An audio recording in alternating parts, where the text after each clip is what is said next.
Okay, आज जो मैं आपको पढ़ाने जा रही हूँ एसएससी बोर्ड की एग्जाम में क्वेश्चन नंबर 6A आपको आता है नॉन वर्बल टू वर्बल या फिर वर्बल टू नॉन वर्बल। मतलब ये होता है कि नॉन वर्बल, अब नॉन वर्बल क्या क्या होता है देखो, ट्री चार्ट होता है, वेव्स होता है। अभी ट्री चार्ट यानी क्या बच्चों कि हमारी फैमिली ट्री चार्ट बनाएंगे तो सबसे पहले दादाजी, फिर उनके बच्चे, फिर हम, ये वाला ट्री चार्ट। ओके, इसके बाद में वेव्स आते हैं। वेव्स यानी ऐसे चौकोन आता है, मालूम है आप लोगों को? ये रिलेटेड वर्ड्स लिखो, कैसे बोलते हैं बोर्ड के एग्जाम में, राइट डाउन रिलेटेड वर्ड्स। इस तरह से अलग अलग प्रकार के वेव्स होते हैं। इसके बाद में आता है टेबल। टेबल यानी क्या, इसी तरह से एक टेबल होता है। इसके बाद में आता है पाई चार्ट। पाई चार्ट यानी ऐसे सर्कल में आता है, फिर कितना परसेंट वाटर है, कितना परसेंट लैंड है, मतलब अलग अलग विषय के ऊपर ये पाई चार्ट दिया जाता है। अब और एक आता है उसमें, ये जो वर्बल टू नॉन वर्बल में आता है, डूज और डोंट्स। अब ये क्या होता है कि नॉन वर्बल यानी इस प्रकार से आपको कोई भी एक विषय आएगा और उसका आपको पैसेज लिखना होता है, और मैं आपसे ये बोलूंगी कि आपको क्या करना है, वर्बल से क्या करना है, नॉन वर्बल करना है। कोई भी बड़ा एक चार्ट देंगे, पैसेज देंगे, और उसके ऊपर से आपको क्या करना है, नॉन वर्बल करना है। फिर उसमें tree chart, waves, table, pie chart, tree diagram या डूज एंड डोंट्स आता है। उसमें से आज हमें सीखना है डूज एंड डोंट्स। अब डूज यानी क्या बच्चों कि हमें कुछ करना है, हमें ये करना है, और डोंट्स यानी क्या, हमें ये नहीं करना है। एग्जाम के लिए मैंने कुछ 6 सेंटेंसेस मैंने यहाँ लिखे, देखो। अब ये 6 है, 6 में से इसमें कितने इसमें नॉट है, तो उसको क्या करो, ये नॉट है, ये नॉट है, ये नॉट है। बहुत आसान तरीके से सिखा रही हूँ, समझ लो। जिसमें जिसमें नॉट आता है वो किसमें लिखोगे, डोंट्स में लिखोगे। जिसमें नॉट नहीं आता वो किसमें लिखोगे, डूज में लिखोगे। पर अच्छा चलो वो बाद में बताती हूँ। तो अभी ये क्या है, आई डू किस में आएगा, डूज में आएगा। आई डोंट किस में जाएगा, I do my work, dos. I do not work, don'ts. You talk, do, और यू डोंट टॉक, डोंट्स। तो ये समझ में आया, ये किसमें भरना है, समझ में आया। अब मैं आपको एक क्वेश्चन लिख के देती हूँ यहाँ पर, जो आपको इसमें फिलअप करना है। Okay, please keep quiet, don't write, stop writing. अब यहाँ पे देखो, मैंने यहाँ पर क्या दिया है, कुछ पॉइंट्स दिए हैं, ठीक है।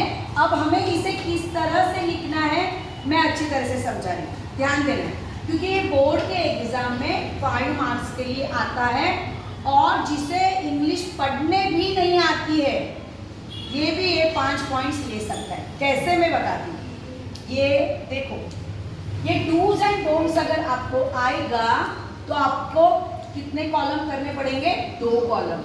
ये टेबल बनाना पड़ेगा डूज और डोंट्स का। Is it clear? नेक्स्ट, इसको टाइटल देना जरूरी है, क्योंकि ये जो है ना, ये 5 मार्क्स के लिए आता है। कितने मार्क्स के लिए आता है, 5। तो ये टाइटल को 1 मार्क होता है, और ये बाकी सबको 4 मार्क होते हैं। अब टाइटल आप क्या लिखोगे, तो आपको इसमें जो क्वेश्चन दिया हुआ होता है उसमें से ही आपको टाइटल लिखना होता है। जैसे मैंने इन शॉर्ट में यहाँ पर एक टाइटल दिया है, डिलीवरिंग अ स्पीच। मतलब हम डिलीवर कैसे करेंगे, स्पीच, संभाषण हम कैसे करेंगे, और संभाषण अच्छा करने के लिए कौन से पॉइंट्स आपको करने हैं और कौन से पॉइंट्स आपको नहीं करने हैं, ये इसमें दिया है। अब स्पीच करने के लिए कौन से अच्छे पॉइंट्स हमें करने हैं वो कहाँ लिखोगे, डूज में लिखोगे। और कौन से पॉइंट नहीं करने हैं वो कहाँ लिखोगे, डोंट्स में लिखोगे। तो बहुत बच्चों अच्छा मतलब बहुत इजी होता है। जिस सेंटेंस में सबसे पहले ना जो बच्चे थोड़े पढ़ाई में कमजोर है उनको मैं बेस्ट आइडिया देती हूँ, ध्यान में रखो। जो आपको डोंट्स में लिखना है तो आप पूरे इस सेंटेंस में जाके देखोगे क्या उसमें नो आया है, क्या उसमें नॉट आया है, क्या उसमें नेवर आया है, तो इसका मतलब होता है नहीं। तो आप सीधा जाके क्या करोगे, जिसमें जिसमें नॉट, नो, नेवर आया है उसको क्या करो, तुम सर्कल करो। क्या करो, सर्कल करो। तो चलो यहाँ, अभी मुझे पढ़ने नहीं आता है, समझ लो, मुझे पढ़ने नहीं आता है, पर मुझे नॉट की स्पेलिंग मालूम है, NOT नॉट। नो की स्पेलिंग मालूम है, NO नो। नेवर की स्पेलिंग मालूम है। तो हमें क्या करना है, ये पहले सेंटेंस में नॉट है क्या, नहीं, देखो हाँ, कमजोर बच्चे सबसे पहले यहाँ ध्यान दो, ये 5 मार्क आपके मुट्ठी में है। पहले वाले सेंटेंस में नॉट है क्या, नहीं है। सेकेंड वाले सेंटेंस में नॉट है क्या, तो क्या करो, उसको एक सर्कल कर दो। थर्ड वाले सेंटेंस में है, उसको मैंने सर्कल किया। फोर्थ, फिफ्थ, सिक्स है, शाबाश। Seventh, eight, ninth, 10th, okay done. तो हमको कितने सेंटेंसेस मिले, 1 2 3 4 5, कितने मिले बच्चों, 5। तो 5 सेंटेंस हमें कहाँ लिखना है, डूज में लिखना है कि डोंट्स में लिखना है, डोंट्स में लिखना है। तो क्या करने का, सबसे पहले पॉइंट्स देने के, ये बुलेट देने का, बुलेट यानी कि बिंदु होते। कितने पॉइंट्स दिए मैंने, 1 2 3 4 5। अब इन सबके आगे मैं शुरुआत में लिखूंगी ये वाला डोंट। क्या लिखूंगी, डोंट। फिर लिखा मैंने डोंट, फिर लिखा मैंने डोंट, फिर लिखा मैंने डोंट। क्योंकि हमें कितने पॉइंट मिले हैं इसमें, कितने सेंटेंसेस मिले हैं, 5। तो मैंने डोंट्स क्या किया। अब सेकेंड स्टेप, ये वाले हमें यहां लिखने हैं।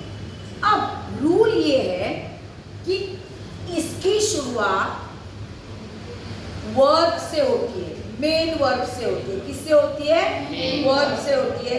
और इसकी शुरुआत भले ही डोंट से हो, पर इसके बाद में हमें वर्ब ही चाहिए। क्या चाहिए, वर्ब ही चाहिए। तो अभी यहाँ पर हर सेंटेंस में देखो क्या लिखा है, you should, you should, you should, सब में लिखा है।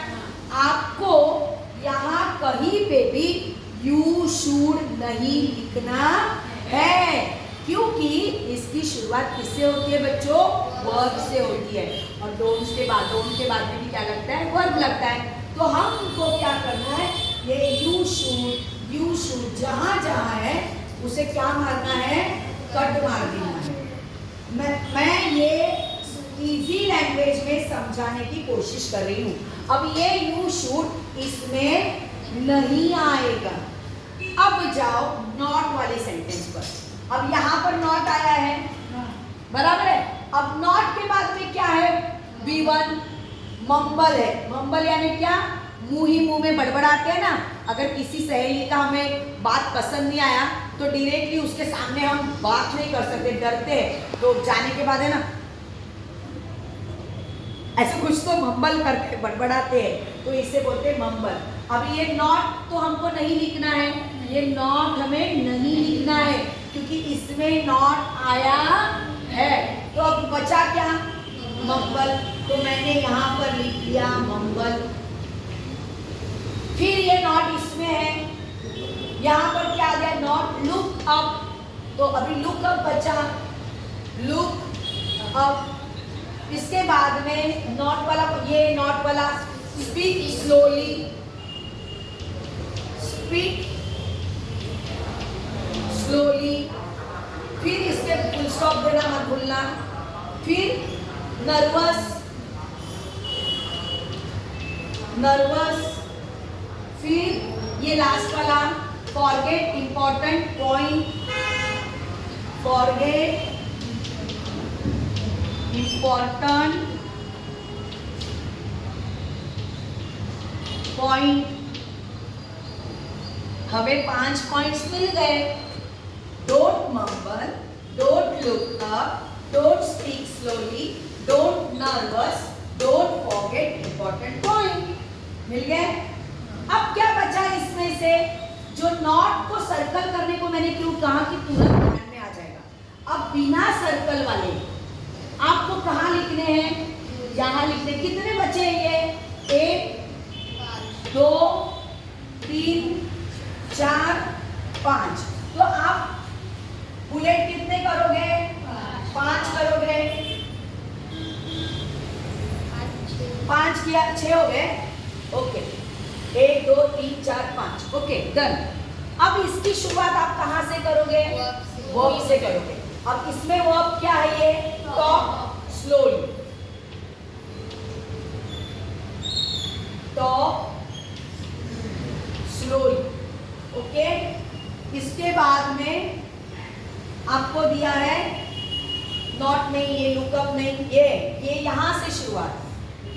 अभी हाँ सॉरी, अभी देखो मैंने कितनी बड़ी गलती की है। सब सबका साथ होता है कि सेंटेंस की शुरुआत किससे होनी चाहिए?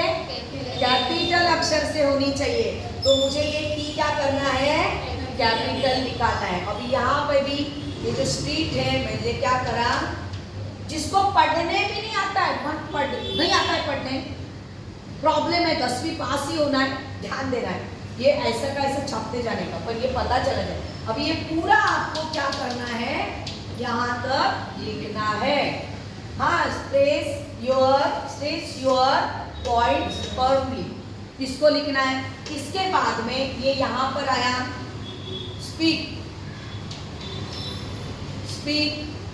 लाउडली एंड क्लियरली, लिखा पूरा लाउडली एंड क्लियरली। फिर ये वाला put, put your thoughts and ideas as clearly as possible, अपने यहाँ पे लिखा। ओके, नेक्स्ट क्या बच गया? ये वाला कहाँ पे? ये यूज, यू का यूज स्पेलिंग कैपिटल किया मैंने। यूज सिंपल बट जो भी है आगे इफेक्टिव लैंग्वेज, जो भी है आपको लिखना है, पूरा सेंटेंस लिखना है। तो क्या आप लोगों को समझ में आया? समझ में आया? कितना इजी है, कितना इजी है, बहुत इजी है। देखो बच्चे, ये क्या करना है? डूज एंड डोंट्स इसी तरह से आपको लिखना है। आपके 5 पॉइंट आपके मुट्ठी में होंगे। तो ये क्वेश्चन के लिए बेस्ट ऑफ लक। अच्छी तरह से जान लो। वेलकम।